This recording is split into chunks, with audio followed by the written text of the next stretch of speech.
کسی صحابی نے اپنے بچے کی شادی پر اپنے گھر میں لائٹنگ نہیں کرائی، لیکن آپ کو دنیا کا کوئی عالم یہ فتویٰ نہیں دے سکتا کہ لائٹنگ کرانا حرام ہے۔ آپ شادی کے موقع پہ ساری گلی سجا لو، آپ ساری چھتوں پہ لائٹنگ کرا لو، کوئی آدمی یہ آپ کو فتویٰ نہیں دے سکتا کہ شادی کے موقع پر لائٹنگ کرانا جائز نہیں۔ کبھی سنا ہے آپ نے کسی سے؟ بولیے یہ جائز ہے، جائز پیسے ہیں تو ٹھیک، بلکہ میں اس سے آگے بڑھتا ہوں، اس سے تھوڑا اور آگے جاتا ہوں۔ حضرت عائشہ صدیقہ رضی اللہ تعالیٰ عنہ فرماتی ہیں میرا جو کمرہ تھا نا جس میں میں حضور کے ساتھ رہتی تھی اور ایک لمبا زندگی کا عرصہ گزارا، اس میں 3 آدمی سو سکتے تھے، چوتھے کے لیے جگہ ہی نہیں تھی، اور کچا تھا، کھجور کے تنے کھڑے کر کے اس پر کھجور کے پتوں کی چھت ڈالی گئی تھی۔ میں جب ہاتھ اٹھاتی تھی تو میرا ہاتھ اپنی چھت کو چھو جاتا تھا۔ یہ ہے سنت نبی پاک کی، یہ حضور کا طریقہ ہے۔ بتائیے پکے گھر میں، لینٹر والے گھر میں رہنا جائز کہ ناجائز؟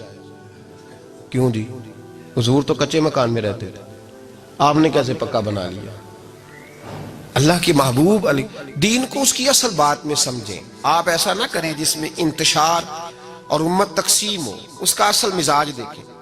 مہندی کے موقع پہ اگر کوئی آدمی 6 دیگیں دال چاول کی پکاتا ہے تو منع نہیں، جائز پیسوں سے پکائے۔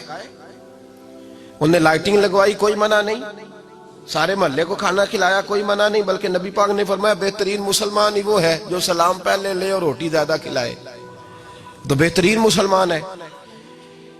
ناجائز کیا ہے؟ ناجائز ہے شادی کے موقع پر بینڈ باجا بجانا، اس میں رقص کرنا، اس میں بھنگڑے ڈالنا، عورتوں مردوں کا اختلاط ہونا، عورتوں کی مووی بنانا، یہ چیزیں ناجائز ہیں۔ تو جو ناجائز ہے اس پہ پابندی لگائی جائے گی، جو جائز ہے اس کے بارے میں یہ کہا جائے گا کہ بھائی احتیاط کی جائے، سنت کی طرف دیکھا جائے تو بہتر یہی ہے۔ لیکن کوئی کسی آدمی کے پاس جائز پیسے ہوں، وہ 100 کنال کے گھر میں رہے، اگرچہ سنت یہ نہیں، پر یہ تو کوئی فتویٰ نہیں نہ دے سکتا کہ حرام ہے تیرا 100 کنال کے گھر میں رہنا، کہ ہے فتویٰ کہیں آپ نے سنا؟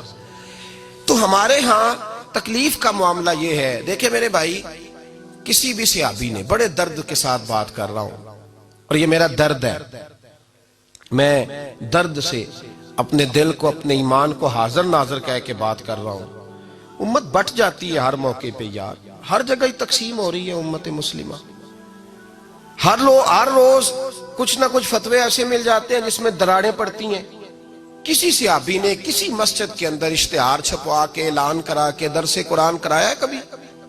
سیرت النبی کا جلسہ، ختم بخاری، مدرسے کا دستار فضیلت کا جلسہ، آپ نے اشتہار پڑھے ہیں نا یہ سارے مکاتب فکر کے، ہوتے ہیں کہ نہیں ہوتے؟ کسی صحابی نے اس طرح، وہ تو روز درس قرآن دیتے تھے، لیکن اس طرح اشتہار چھپوا کے، پوسٹر لگا کے، اور مصر سے کسی صحابی کو اسپیشل بلوا کے یا یمن سے بلوا کے مسجد کے اندر کبھی درس قرآن کے اجتماعات کرائے، سیرت النبی کے جلسے، ختم بخاری کے؟ او بھائی یہ ساری چیزیں حضور کے صحابہ کی سنت سے مروجہ انداز میں ثابت نہیں۔ مجھے بتا میرے بھائی، میں درد کے ساتھ تجھ سے سوال کرتا ہوں کہ سیرت النبی کے جلسے میں تو پشاور سے مولانا بلائے، پنڈی سے بلائے، تو گجرات اور کراچی سے لوگوں کو بلا کر کے اگر سیرت کا جلسہ کرائے، اور تو اس میں ایک آدمی کو کراچی سے بلوایا جا رہا ہے تو تو نے اس کو 20,000 کی ٹکٹ بھی دی، اور اشتہار پہ بھی جلسے پہ خرچ ہوا، پھر لنگر بھی پکا، کھانا بھی تو نے کھلایا، نہ تجھے کوئی بیوہ یاد آئی، نہ تجھے کوئی مسکین یاد آیا، نہ تجھے کوئی غریب یاد آیا؟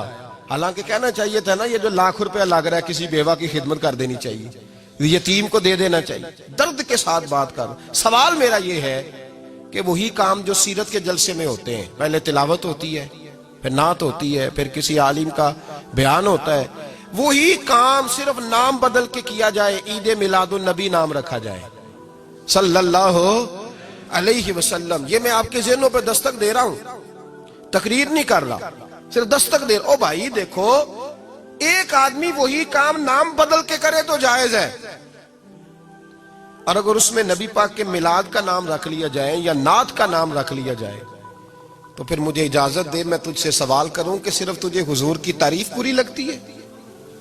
پھر مجھے اجازت دے کہ میں تجھ سے پوچھوں کہ صرف تجھے نعت اچھی نہیں لگتی؟ پھر مجھے اجازت دے کہ میں تجھ سے پوچھوں کہ تجھے صرف رسول اللہ کے قصیدے اچھے نہیں لگتے؟ دے مجھے اجازت کہ میں تجھ سے سوال کروں کہ جہاں ذکر رسول کی بات آئے وہاں تو پریشان کیوں ہوتا ہے؟ تجھے پتہ ہی نہیں یہ تو وہ ذکر ہے کہ رب فرماتا ہے تم بیان کرو نہ کرو وَرَفَعْنَا لَكَ ذِكْرَكَ، محبوب میں نے خود تیرے چرچے ساری دنیا میں بلند فرما دیے۔ اور نبی پاک نے پوچھا حضرت جبریل سے کہ چل جبریل تو بتا میری امت کو پتہ چلے رب نے میرا ذکر کیسے بلند کیا ہے؟ تو جناب جبریل کہنے لگے محبوبہ رب فرماتا ہے میرے نبی سے کہہ دے جہاں جہاں تیرے رب کا ذکر ہوگا وہاں وہاں تیرا بھی ذکر ہوتا رہے گا۔ یہ تو محتاج ہی نہیں کسی کا۔